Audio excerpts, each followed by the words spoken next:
అందరికీ నమస్కారం అండి. ఈ రోజు పెద్ద ఎత్తున నాకు కొన్ని కాల్స్ వచ్చాయి. కారణం ఏంటి అంటే పవన్ కళ్యాణ్ గారు కనిపించట్లేదు, వరద స్థాయి ఇంత ఇదిగా ఉండి ప్రజలు ఇబ్బందులు పడుతుంటే పవన్ కళ్యాణ్ గారు ఎక్కడికి వెళ్లారు కనిపించట్లేదు అని చెప్పేసి పెద్ద ఎత్తున ఈవెన్ మీడియా ఛానల్స్ కూడా దీని గురించి డిబేట్ పెట్టి నన్ను డిబేట్కి రమ్మని కాల్స్ చేశారు. బట్ నేను జర్నీలో ఉండడం మూలంగా డిబేట్లకు అటెండ్ అవ్వలేకపోయాను, అక్కడ చెప్పలేకపోయాను. కాబట్టి ఈ సమస్య సామాన్యుల నుంచి కూడా నాకు ఫోన్లు వచ్చాయి కాబట్టి అందరికీ తెలియాలని మాత్రమే ఈ వీడియో చేస్తున్నాను. ప్రభుత్వానికి పెద్ద మనకి పార్టీ పరంగా పవన్ కళ్యాణ్ గారు మన పార్టీకి అధ్యక్షుల వారు అలాగే డిప్యూటీ సీఎం గారు అయి ఉండొచ్చు, కానీ ప్రభుత్వానికి పెద్దగా వ్యవహరించే వ్యక్తి గౌరవనీయులైనటువంటి చంద్రబాబు నాయుడు గారు. ఆయన బాధితుల్ని, బాధల్లో ఉన్న వాళ్ళకి భరోసా ఇవ్వడం అవసరం కాబట్టి ఆయన తిరుగుతూ సమీక్ష చేస్తూ జరుగుతున్న స్థానిక పరిస్థితులను తెలుసుకుంటూ సంబంధిత అధికారులకు ఆయన అక్కడి నుంచి ఇన్స్ట్రక్షన్స్ ఇస్తూ ఉన్నారు. అది జరుగుతూ ఉంది. నిన్న పవన్ కళ్యాణ్ గారు పుట్టినరోజు.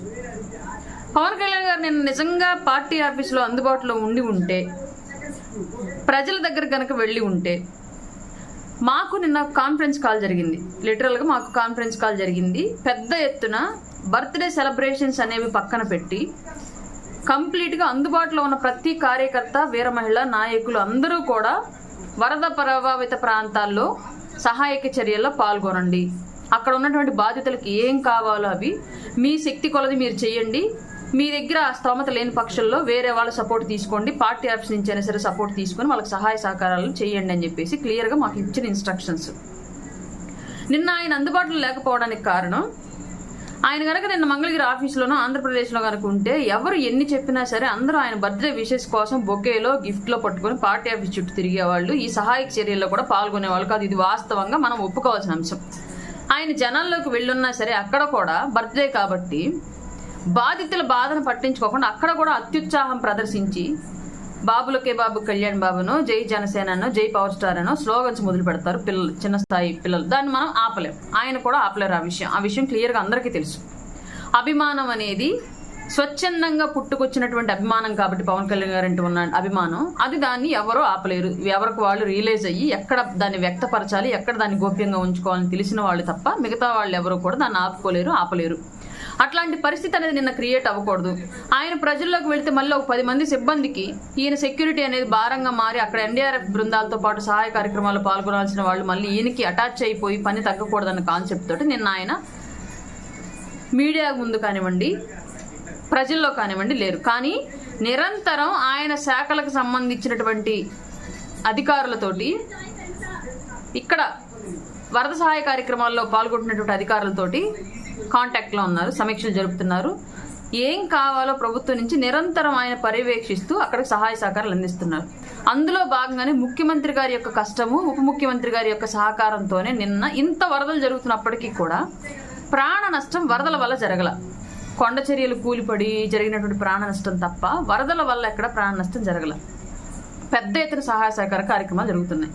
నిన్న సడన్ గా జగన్మోహన్ రెడ్డి గారు వచ్చి ప్రజల్ని రెచ్చగొట్టే ప్రెస్ మీట్ పెట్టి వెళ్ళాడు తప్ప ఒక్క పసిబిడ్డకి 1/2 లీటర్ పాల ప్యాకెట్ ఇచ్చెళ్ళాడా, ఒక్క వృద్ధుడికి ఒక మంచుల డబ్బా ఇచ్చెళ్ళాడా, ఒక గర్భిణికి ఒక అన్నం పొట్లం ఇచ్చెళ్ళాడా? బుడమేరుకి గేట్లు ఎత్తారు. బుడమేరుకి గేట్లు ఎక్కడి నుంచి వచ్చాయి తెలియదు. మేబీ జగన్మోహన్ రెడ్డి గారు గవర్నమెంట్లో ₹1,00,00,000 వెచ్చించి దాని మీద ఒక ప్రాజెక్ట్కి వచ్చి దాని గేట్లు ఏమైనా పెట్టారామో, ఆ గేట్లు ఏమైనా ఎత్తారామో మనకు తెలియదు. మాకు తెలిసినంత వరకు లేవు.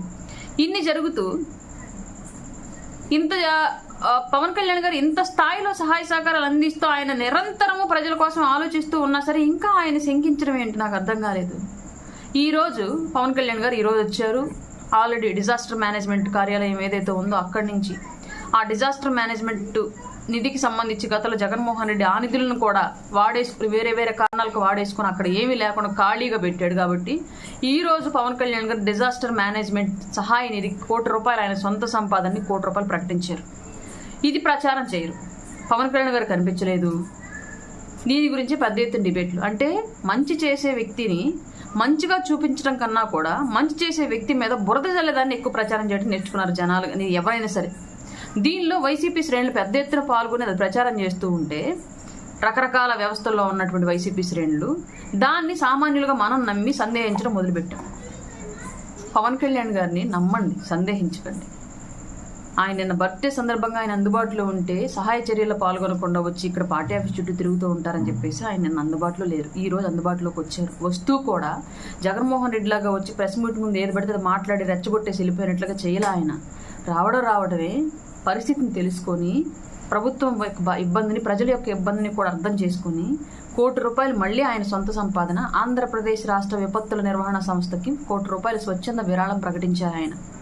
అలాగే కార్యకర్తల నుంచి కూడా స్వచ్ఛందంగా విరాళాలు ఇచ్చేవాళ్ళు ఉంటే ఇవ్వండి, ప్రజలను మనం ఆదుకోవాల్సిన టైం ఇదని చెప్పేసి పిలుపునిచ్చారు. రేపటి నుంచి నిరంతరం జనాల్లో కూడా వెళ్ళే అవకాశం ఉంది. దానికి సంబంధించి ఈరోజు ప్లానింగ్ జరుగుతుంది. అంతే తప్ప ఎవరిష్టం వచ్చినట్టు వాళ్ళు పవన్ కళ్యాణ్ గారిని శంకించి మాట్లాడడం మానేయండి.